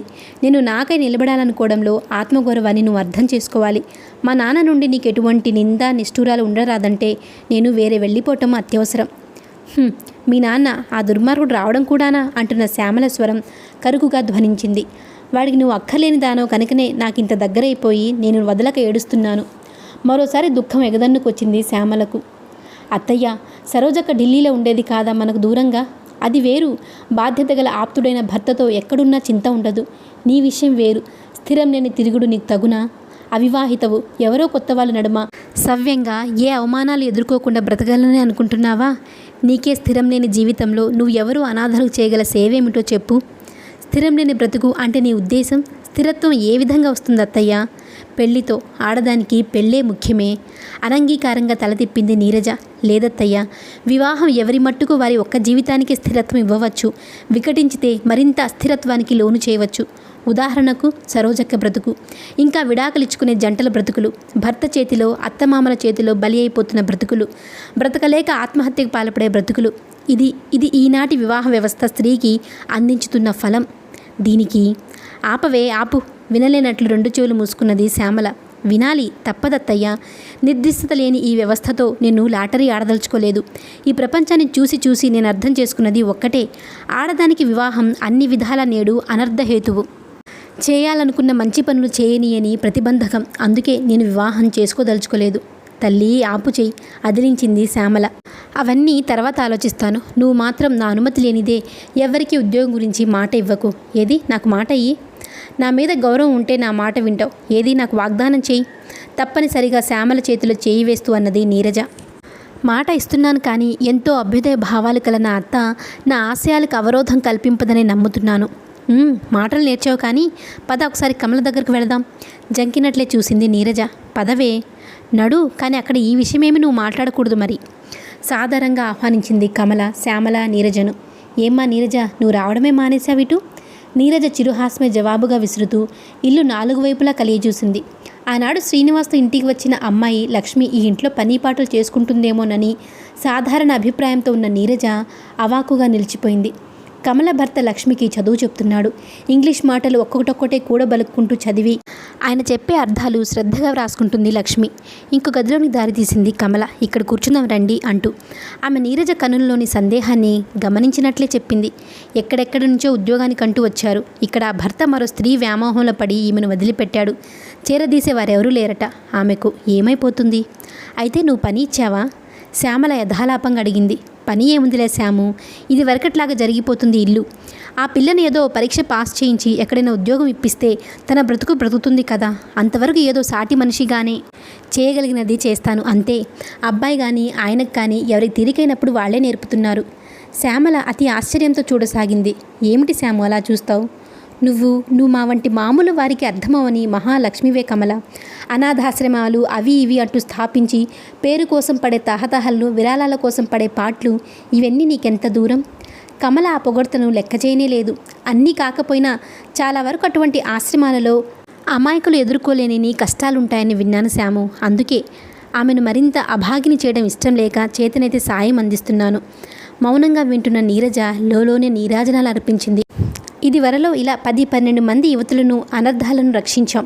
వాళ్ళు ఓపికని బట్టి చదువుకొని ఇప్పుడు శుభ్రంగా బ్రతుకుతున్నారు. 2 అమ్మాయిలు పునర్వివాహాలు కూడా చేసుకున్నారు. అప్పుడప్పుడు వాళ్ళు రాసే ఉత్తరాలు చూస్తుంటే ఎంతో ఆనందంగా ఉంటుంది. పెద్ద పెద్ద సంస్థలు స్థాపించలేకున్నా నేను శక్త్యానుసారం బాధితులకు ఏదో చేయగలుగుతున్నానని. కమల మాటలను వింటూ నీరజ తన మనసున ఎదుట తానే తలవాల్చింది నిన్నటి తన అపోహలకు. ఇంతటి ఉత్తమురాలి చేతిలో పెరుగుతున్న శ్రీనివాస్ అందుకే అంతటి సుశిక్షితుడిగా సుబుద్ధిగా వ్యవహరిస్తాడు. అతడి అంతస్తును తానే అందుకోలేక అర్థం చేసుకోలేక బాధపడుతుంది. ఏది ఏమైనా అతడి తల్లి లక్ష్మి విషయంలో వ్యవహరిస్తున్న తీరు గణనీయమైనదే కాదు, ఆదర్శప్రదమైనది కూడా. శ్యామల కమలల కబుర్లలో పాల్గొనక మౌనంగా కూర్చున్న ఆమెను కమలను సునిశితంగా చూస్తూ అన్నది, ఏం నీరు తోచడం లేదా? మా కబుర్లు విసుగ్గా ఉన్నాయా? లేదండి. ఆంటీ, ఒక మాట అడగనా? అడుగమ్మా. ఇలా ఈ లక్ష్మి వంటి వారి విషయంలో మీకు ఎప్పుడైనా ఎటువంటి అభిప్రాయాలైనా కలుగుతాయా? అంటే అర్థం కాలేదు నీ ప్రశ్న. అదే, మీరు అవివాహితిగా ఉండిపోతే ఇంకా సేవలు అందించగలిగేదాన్నని, లేదా ఇటువంటి వారెవరైనా మీకు ఎదురు తిరిగి కృతజ్ఞతగా ప్రవర్తిస్తే ఎందుకీ సేవ మనకు అని. కానీ కమల పరీక్షగా చూసింది నీరజను. నీ ప్రశ్నలు అంతనా పొంతన లేకుండా ఉన్నాయి. ఈ మధ్య దాని ప్రతి మాట అలాగే ఉంటుందిలే అనేసింది శ్యామల విసుగ్గా. కాదు, కమల ఖండితంగా అన్నది. తనలో ఏవో కొన్ని ఆలోచనలో ప్రశ్నలో చెలరేగాయి. అవి మనతో కాక ఇంకెవరితో చర్చించగలదు? కమల మాటలతో నీరజకు ధైర్యం వచ్చింది. ఆంటీ, ఆర్తులకు మీరు చేస్తున్న ఈ సేవ వల్ల సంతృప్తే కానీ మీకెప్పుడైనా అసంతృప్తి కానీ లేదా బాధ పశ్చాత్తాపాలు కానీ అనుభవం కాలేదా? కమల కన్నులు మెరిశాయి. ఇప్పుడు సరిగ్గా స్పష్టంగా అడిగావు, చెప్తా విను. సాయం చేయడమే కానీ నేను తిరిగి వారి నుండి ఏ రూపంలోనూ కృతజ్ఞతలను ఆశించను. అందుకే బాధపడలేదు ఎప్పుడు. పశ్చాత్తాపం ఒకసారి అనుభవమైంది. ఇలా ఆశ్రయం పొందిన ఒక అమ్మాయి శ్రీనివాస్పై ఆశపడి అతడి పట్ల నీచంగా ప్రవర్తించి ప్రయత్నించింది. అయితే శ్రీ నిక్కచ్చి మనిషి అని గ్రహించిన తర్వాత తన ఆశలు ఫలించలేదన్న ఉక్రోషంతో ఇంటి చేతికి అందినవన్నీ తస్కరించి పారిపోయింది. అవును నీరజ, స్త్రీ అబల అని అన్యాయం పాలైపోతుందని చాలామంది ఆక్రోశిస్తారు. కానీ ఆ స్త్రీకి గల అనేక రూపాలను వారు విస్మరిస్తారు. ఇప్పుడు నేను ఉదాహరించినటువంటి యువతి తనను తానే కాదు, తన చెడు ప్రవర్తనతో సంఘాన్ని పాడు చేస్తుంది. మంచిగా బ్రతికేదారిని ఆమె బుద్ధిపూర్వకంగా వర్జించి అపసవ్య మార్గాన్ని ఎన్నుకున్నదంటే ఇక ఆమెను ఏమనాలి? మీరు రిపోర్ట్ ఇచ్చారా? లేదు, అనవసరం అనుకున్నాను. నేను మనుషుల్ని బాగు చేయాలనుకున్నాను కానీ బాధించాలనుకోలేదు. ఇక నువ్వు అడిగిన మొదటి ప్రశ్న, వివాహం సంఘసేవకు అవరోధం అవుతుందా అని. కాదు, అర్థం చేసుకునే సహచరుడైతే మరింత అధిక సేవలను అందించగలం. ప్రస్తుత విషయమే చూడు. బాధలలో దిక్కు లేకున్న ఆ అమ్మాయిని శ్రీ తీసుకొచ్చి నాకు అప్పచెప్పాడు. ఆయన ఆ అమ్మాయికి చదువు చెప్తున్నారు. అలా పతిపుత్రుడు కూడా నా ఆదర్శానికి దోహదం చేస్తున్నారే కానీ ఆటంకపరచడం లేదు. ఆయనే ఆటంకపరిచారనుకోండి, మీరేం చేస్తారా ఆంటీ? కమల ఆలోచించకుండా వెంటనే జవాబు చెప్పింది. ఆదర్శము నడవడిలో ఆత్మవిశ్వాసము గల స్త్రీ భర్త ఎప్పుడూ అలా ఉండడు. ఉన్నప్పటికీ ఆమె అతన్ని మార్చగలదని నా అభిప్రాయం. ఎలా? నవ్వింది కమల. మీ యువతరం వారు భావించినట్లు పోట్లాడి వాదించి కాదు, సరస ప్రేమ లాలనలతో స్త్రీ రూపు ప్రాణం పొంది స్త్రీచే జన్మనాదనం అందుకొని స్త్రీ వడిలో స్త్రీ శిక్షణలో పెరిగి మరలా మరో స్త్రీ నుండి జీవన మధురిమను చూసి ఇంకొకరి స్త్రీలకు పితృమూర్తి అయ్యే పురుషుడు స్త్రీ నుండి వేరు ప్రత్యేకతలు గలవాడు కాదు. సౌకుమారత్వం, సరళత్వం మనకు వరాలైతే దారుఢ్యం, పౌరుషం మగవారికి వరాలు. ఆ ఇద్దరు ఒకటైతేనే పూర్ణత్వం. అతడికి సేవా లాలనను అందించి అతడి రక్షణను పొందుతుంది స్త్రీ. ఇదే సహజీవన ధర్మం. అయితే ఈ ధర్మాన్ని పురుషాధికారం, స్త్రీ బానిసత్వం అనే పదాలు వెలసి కలుషితం చేశాయి. ఈ కలుషకారులకు స్వార్థపరులైన వ్యక్తులే కానీ ప్రత్యేకంగా స్త్రీలని పురుషులని విశ్లేషించలేం. సంఘమంతటా ఈ కాలుష్యం ఆవరించింది. ఈ కాలుష్య నివారణ కూడా చాలా వరకు మన స్త్రీల చేతులలోనే ఉన్నదని నా అభిప్రాయం. పసిబిడ్డలు తమ పరిసరాల చుట్టూ జరుగుతున్న వాటిని, తమ చుట్టూ ఉన్న వారిని చూస్తూ వింటూ బ్రతుకు ప్రారంభిస్తారు, పెరుగుతారు. అందుకే ఆడది అలా ఉండాలి, మగవాడు ఇలా ఉండాలి అని అర్థం లేని మాటలు, నియమాలు మన స్త్రీలందరినీ వదిలిన నాడు సమాజ స్వరూపమే మారగలదని నా ఉద్దేశం. ప్రతి పదాన్ని నీరజ ముగ్ధురాలై విని మనసున పదిలపరుచుకున్నది. నువ్వు కూడా ఓ పుస్తకం రాయొచ్చు మీ అబ్బాయిలాగా అన్నది శ్యామల సరసహాసంతో. అంత ఓపిక లేదు కానీ చాలా వరకు నా అభిప్రాయాలు స్త్రీ అభిప్రాయాలు కలుస్తాయి. నాకు స్త్రీ ఒక్కడే. ధనదాహము పెడబుద్ధులు లేవు. తన జీవితం తాను నిభాయించుకోగల సమర్థుడు. అందుకే సంపాదించి కూడబెట్టాలనే తాపత్రయం లేదు నాకు. నాకు అందుబాటులో ఉన్న ఆర్తులకు నాకు చేతనంత సేవ చేయగలిగితే జీవితం అర్థవంతమైనట్టే. నీరజ ఆలోచనలో పడి మౌనంగా ఉండిపోయింది. ఏమిటో చాలా ఆలోచిస్తున్నావు నీరజ ఇవాళ నువ్వు అన్నది కమల. దీనికి నీరజ మాట్లాడలేదు. మా మాటలు నీకు విసుగ్గా ఉన్నాయేమో. శ్రీ ఉంటే మీరు మాట్లాడుకునేవారు. వాడి గదిలో పుస్తకాలు ఏమైనా కావాలిస్తే తీసుకో, వెళ్ళు. కమల అన్నది తడువుగా నీరజ అటు దారి తీసింది. పుస్తకాలు ఏదో కాలక్షేపానికి చూస్తుంది, కానీ బయట శ్యామల సంభాషణ ఆమెకు స్పష్టంగా వినివస్తుంది. ఏడి అబ్బాయి కనిపించడేం? శ్యామల ప్రశ్నించింది. నిన్న ఢిల్లీ వెళ్ళాడు, రాత్రికి వస్తాడేమో. అవును, అబ్బాయికి వివాహం చేసేయరాదు, కోడలు మీకు సాయంగా ఉంటుంది. మన వల్లేముంది, ఎప్పుడు చేసుకుంటాడో. అంటే అతడిష్టానికి వదిలిపెట్టావా? కమల జవాబు చెప్పలేనట్లు సందిగ్ధంగా చూసింది. మాట్లాడవేమిటి కమల? అబ్బాయి వివాహం ఈ ఏడు చేస్తావా? కమల దీర్ఘంగా నిట్టూర్చింది. శ్యాము, నా బ్రతుకు నీకు తెలుసు. మా మట్టుకు మేము సుఖంగా సంతోషంగా ఉన్నాం. కానీ లోకం దృష్టిలో నా జీవితం పవిత్రం కాదుగా. నేను కులం మతం లేనిదాన్ని, తెంపరితనం కలదాన్ని. నా బిడ్డ అంతే. లోకం దృష్టిలో ఎంత చదువుకున్నా చాలామంది ఆలోచనలు అలాగే ఉంటాయి. అందుకే మేమంటే గౌరవం ఉన్న పిల్ల శ్రీని మనసారా కోరుకునే అమ్మాయి సంఘటిత పడినప్పుడే వివాహం. మాకై మేము ఎవరిని అడిగి కించపడేది లేదు. మమ్మల్ని కించపరిచే వ్యక్తిని ఈ కుటుంబంలో చేర్చుకునేది లేదు. నిజమే, విషయాలు దాచి పెళ్లిళ్ళు చేస్తే ముందు ముందు సంసారంలో కలతలు రేగవచ్చు. శ్రీనివాస్ కూడా తెలివైనవాడు, నిదానం ఎక్కువ, నీలాగే. శ్యామల ప్రసంగాన్ని అలా బుద్ధిపూర్వకంగానే పొడిగించుతుందని నీరజ గ్రహించి మరింత శ్రద్ధగా వినసాగింది. కమల జవాబు కూడా వినవచ్చింది. అవును, శ్రీ నిదానస్తుడు, నీతిమంతుడు. ఆ మధ్యన మన ఆంధ్రాలో కొన్ని పెళ్లిళ్లకు హాజరయ్యాడు. అక్కడ జరిగిన తంతులను, మన పాత పద్ధతులను తెగ ఏవగించుకున్నాడు. వాడివన్నీ అభ్యుదయ భావాలు. నా బిడ్డ అనే గర్వం కాదు గాని శ్రీని వివాహమాడిన యువతి ధన్యురాలవుతుంది. వాడికి వాడే సాటి. నీరజ తనలో తాను నవ్వుకున్నది. కమల ఆశలపై జాలి కూడా కలిగింది. ఎంత నమ్మకం ఆ పుత్రునిపై! పాపం, తన సుపుత్రుడు గ్రంథసాంగుడని తెలిసిన నాడు ఈ కమల ప్రగల్భాలు ఏమవుతాయో. తర్వాత శ్యామల కమలల సంభాషణ మన వివాహాల తీరుతెన్నుల వైపు మళ్ళింది. నీరజ ఆలోచనలు మాని మంచి పుస్తకం కోసం చూస్తుంది లోపల. నిజానికి అన్నీ మంచి నవలలే. ప్రఖ్యాత వ్యక్తుల జీవిత సంగ్రహాలు ఉన్నాయి. అన్నీ అతడు చదివిన ఆనవాళ్లున్నాయి. అక్కడక్కడ విమర్శలు వగైరా రాసుకున్నాడు. బుక్ మార్క్స్ ఉన్నాయి కొన్నింటిలో. తీసినవన్నీ తిరిగి యథాస్థానంలో ఉంచేసింది. ఏమీ చదవాలని లేదు. మనస్సు ఏ పనిపై లగ్నం కావడం లేదు. అతడు రాసుకున్న సూక్తులన్నింటినీ మళ్ళీ గదంతా తిరిగి కొత్తగా చూసి చదివింది. అతడి రాత బల్లపై ఏదో కొత్తగా రాస్తున్న కాగితాల దొంతి కుతూహలంగా తీసి చూసింది. తాను అనుకున్నట్లు అది కొత్త నవల కాదు, సుదీర్ఘమైన లేఖలు. ఎవరికి? తప్పని ఇతరుల ఉత్తరాలు చదవరాదని శాసించే సుబుద్ధిని కుతూహలం జయించింది. కొన్ని అతడి రచనలకు సంబంధించినవి. అట్టడుగున ఉన్న ఉత్తరం చూస్తూనే నీరజకు శ్వాస ఆగినట్లు అనుభూతి కలిగింది. శ్రీమతి సరళకు. ఆ సంబోధన చూస్తూనే కంగారు, గుండెదడ పోటీ పడ్డాయి. అక్షరాలు గజిబిజిగా అయినట్లు కనపడనే లేదు. చేతినున్న ఆ కాగితం బిగుసుకుపోయింది. కొన్ని క్షణాలు గడిచాయి. నీరజలోని ఉద్వేగం ఆగింది. ఇప్పుడు ఆ లేఖలోని అక్షరాలు నిర్దిష్టంగా కనపడసాగాయి. ఆత్రంగా పంక్తుల వెంట పరిగెత్తాయి నీరజ నేత్రాలు. శ్రీమతి సరళ, ఇది నీకు ఆఖరి ఉత్తరంగా భావించి రాసి రాసి విసిగిపోయాను.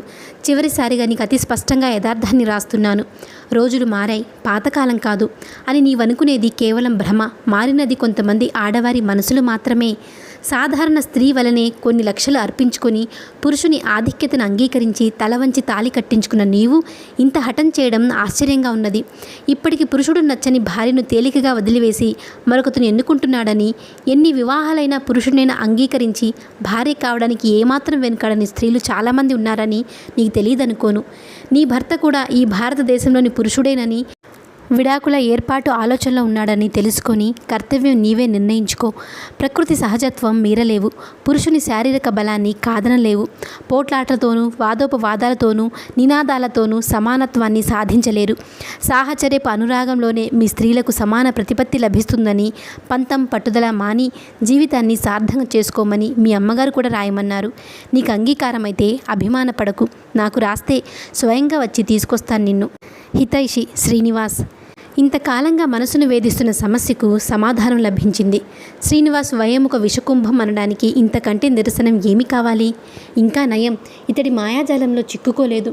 తనను తానే అభినందించుకున్న నీరజ మనసును శ్రీనివాస్ ఎడల అతడి తల్లి పట్ల అమితమైన జుగుప్స కలిగింది. ఎందుకీ మనుషులు ఇంతింత నాటకాలతో ఇతరులను మోసం చేస్తారు? సంగోద్ధరణ బుర్ఖాలను ధరించిన ఈ తల్లి కుమారులు నయన వంచలు నన్ను తమ పరిధిలోనికి లాగాలని చూశారు. నా నిదానమైన నడవడి నన్ను రక్షించింది. కానీ ఇంతటి వివక్షత, వివేకము లేని ఎందరు యువతులు ఇటువంటి మోసగాండ్ర మాయలకు బలైపోతున్నారో. చాలు, ఈ ఎండమావల ఎంట పరుగులు ఇక చాలు. ప్రకృతి ఆంక్షలు బంధించిన పురుష ప్రకృతి స్వేచ్ఛా విహంగం వంటిది కాదు, అడవి సింహం వంటిది.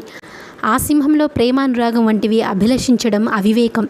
ఈ యథార్థాన్ని గుర్తింపక అనేక మంది స్త్రీలు శలభాల వలె మాడిపోతున్నారు. నేను వారికి అతీతురాలినే కాదు. ఇక నుండి అటువంటి వారిని ఆ ఆకర్షణ నుండి, ప్రలోభాల నుండి నా శక్తి మేరకు రక్షించి జీవితాన్ని సార్థకం చేసుకుంటాను. ఎప్పటికీ కుమారిగానే ఉండిపోతాను. కథ కొనసాగుతుంది. మరిన్ని మంచి మంచి కథలకై ఛానల్ని లైక్ చేయండి, షేర్ చేయండి, తప్పకుండా సబ్స్క్రైబ్ చేసుకోండి. Thank you.